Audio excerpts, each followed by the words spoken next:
Hi అండి, welcome to STV. నేను మీ అభి. మొత్తానికైతే ఇందిరా మిల్లకు సంబంధించి మరొక గుడ్ న్యూస్‌తో అయితే మీ ముందుకైతే వచ్చాను.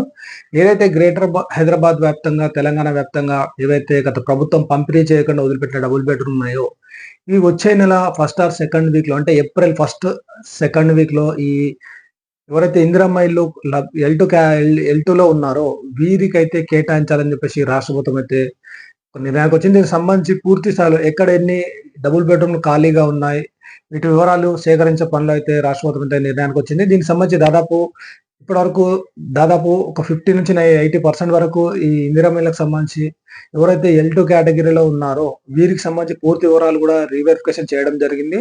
అలాగే తెలంగాణ వ్యాప్తంగా దాదాపు 80% ఈ డబుల్ బెడ్‌రూమ్‌కి సంబంధించి పూర్తి సమాచారం సేకరించారు. అయితే ఇవి కేటాయించే కంటే ముందే వీటికి సంబంధించి పూర్తిగా మౌలిక సదుపాయాలు అంటే ఇప్పుడు దాదాపు గత ప్రభుత్వం పంపిణీ చేసిన వాటికే కొన్నిటికి మౌలిక సదుపాయాలు కల్పించలేదు.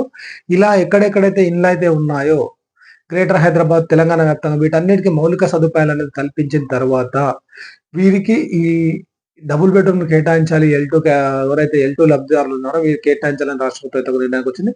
అలాగే దీంతో పాటు ఎవరైతే ఎల్2లో ఉన్నారో, ఈ గత ప్రభుత్వం అసంపూర్తిగా ఏదైతే డబుల్ బెడ్‌రూమ్‌లు కట్టి వదిలిపెట్టాయి అంటే కొన్ని పిల్లర్ల స్థాయిలో, కొన్ని రూఫ్ లెవెల్ స్థాయిలో, కొన్ని గోడలు కట్టి ఇలా రకరకాలుగా కొన్ని లెవెల్‌లో అయితే ఈ డబుల్ బెడ్‌రూమ్ అయితే వదిలేసిపోయి పక్కన పెట్టారో గత ప్రభుత్వం. అయితే వీటిని గూడా పూర్తి స్థాయిలో కాంట్రాక్టర్లతో మాట్లాడి వీటికి నిధులు కేటాయించి పూర్తి స్థాయిలో వీటిని కూడా కంప్లీట్ చేసిన తర్వాత లబ్ధిదారులకు కేటాయించాలని చెప్పేసి రాష్ట్ర ప్రభుత్వం నిర్ణయానికి వచ్చింది. అయినప్పటికి కూడా ఒకవేళ కాంట్రాక్టర్లు ఎవరు ముందుకు రాకపోతే ఎల్2లో ఎవరైతే ఉన్నారో వీరికి ఈ ఇల్లు కేటాయించి దీనికి ఏదైతే ఖర్చు ఉంటుందో అంటే ఆ ఇల్లు పూర్తి అవ్వడానికి ఏదైతే ఖర్చు ఉంటుందో ఒక ఎస్టిమేషన్ వేసి ఆ అమౌంట్ ఆ లబ్ధిదారుని చేతిలో పెడితే తనే ఆ ఇల్లు పూర్తి చేసుకునే చర్యలు కూడా తీసుకోవాలని చెప్పేసి ఈ రాష్ట్ర ప్రభుత్వం ఒక నిర్ణయానికి వచ్చింది. దీనికి సంబంధించి పూర్తి ఒక నివేదిక అయితే రాష్ట్ర ప్రభుత్వం తయారు చేసింది. ఎందుకంటే ఒక ఇల్లు కేటాయించాలంటే దానికి 100 కారణాలు ఉంటాయి కాబట్టి దాన్ని పూర్తి స్థాయిలో అంటే ఒక ఇల్లులు ఎవరికైతే ఎల్2 లబ్ధిదారులు ఉన్నారో వీరికి కేటాయిస్తే పూర్తి స్థాయిలో మళ్ళీ ఎలాంటి ఇష్యూస్ క్రియేట్ కావద్దనే ఉద్దేశంతో ఒక అడుగైతే ముందుకైతే వేస్తుంది.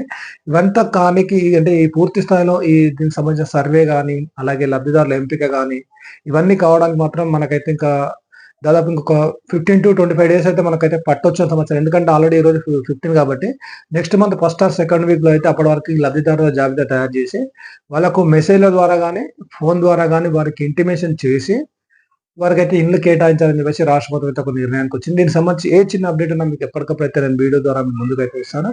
మీరు చేయవలసిందల్లా మన ఛానల్ సబ్స్క్రైబ్ చేసి, లైక్ చేసి సపోర్ట్ చేయడమే, ఇతరులకు కూడా షేర్ చేయడమే. Thank you for watching STV.